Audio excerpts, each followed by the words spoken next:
महाराष्ट्रातील मंत्र्यानं शिव्या खाण्याची ही पहिलीच वेळ. काँग्रेसचे नेते नाना पटोले म्हणतायत आणि महाजनांवर टीका करतायत. हा महिलांचा रोष आणि संताप आहे. खासदार राऊत यांची मंत्री महाजनांवर सडकून टीका आहे. पाहूया. सत्तेचा जो माज असतो ना, त्या माजाचा हा परिणाम आहे. आमची सत्ता आहे आणि या सत्तेचं त्या पद्धतीनं दुरुपयोग जनतेला त्रास देण्यासाठी केला जातो. त्याचं एक सर्वात मोठं उदाहरण काल फडणवीसांच्या मंत्रिमंडळातल्या एका मंत्र्याच्या दृष्टिकोनातून पाहिलं आणि सामान्य लोकांनी त्याच्यावर कसं ट्रोल केलं. आणि जी महिला, एकीकडे महिला आरक्षणाचं सांगत होती, महिलाच त्यांना शिवा घालत होती. अशा पद्धतीचं चित्र आपण पाहतोय. महाराष्ट्राच्या इतिहासात या पद्धतीची पहिली घटना आहे की मंत्र्याला इतक्या शिवा खावा लागल्या एका महिलांच्या. हा विद्रोह आहे, महिलांचा राग आहे, संताप आहे.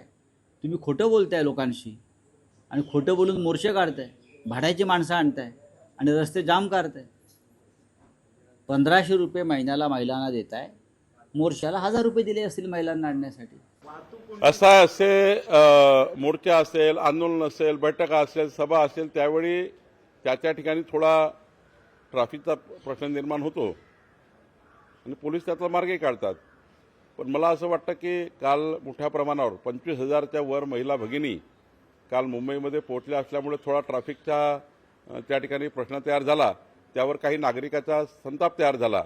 त्यामुळं ते साधारण म्हणजे स्वाभाविक तो संताप आहे, काहींनी व्यक्त केला आहे. पुढं खबरदारी घेऊ. महिलांचा आक्रोश काय असतो हे काल त्या महिलेने दाखवून दिलं आहे की लोकशाहीमध्ये, डेमोक्रेसीमध्ये. आणि हे सगळे जे काही काल चाललं होतं, काल आम्ही त्यावर ट्विट केलं आहे माझं, आणि मी त्यात सांगितलं आहे की जनतेने, त्या भगिनीने यांना आरसा दाखवला, वस्तुस्थिती दाखवली. तुम्ही काय 10-20 महिला गोळ्या होऊन तिकडे हे करताय, नारी शक्तीच्या बोंबा मारताय. त्या सगळ्या गोळा केलेल्या, आणि तुम्ही त्यांच्या मनातूनही तो आवाज निघत नव्हता. पण जो आवाज काल निघाला तो खरा आवाज होता. मंत्री गिरीश महाजन यांनी भाजप मोर्चा दरम्यान संतापलेल्या महिलेवर आज भाष्य केलंय. भाजपच्या मोर्चावेळी वाहतूक कोंडी झाली आणि त्यामुळे ती महिला संतापली असं महाजन म्हणतायत. काल मोर्चा निघाला असताना आमच्या एक भगिनी, एक महिला त्या ठिकाणी आल्यात आणि त्यांनी खूपच संताप आपला व्यक्त केला. त्या फारच चिडलेल्या होत्या आणि वाटेल तसं खरं म्हणजे त्या बोलत होत्या. त्यांनी तसं बोलायला नको होतं. तिथं त्यांनी काय सांगितलं, पोलिसांना कंप्लेंट द्यायची होती.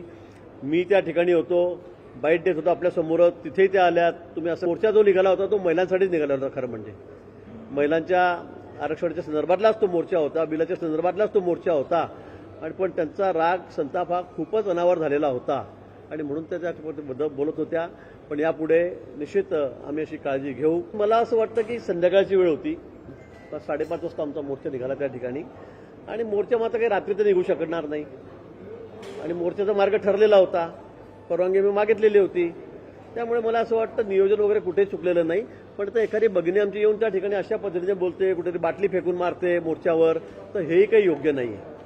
आणि तो मोर्चा सुद्धा महिलांचाच होता, महिलांच्या आरक्षणासाठीच होता, महिलांच्या हक्कासाठीच तो मोर्चा होता. पण मला असं वाटतं की त्यांचा राग फारच अनावर झालेला होता, त्यांचा संताप फार अनावर झालेला होता. पण त्या काही असंसदीय भाषेमध्ये बोलत होत्या, हे काही योग्य नव्हतं.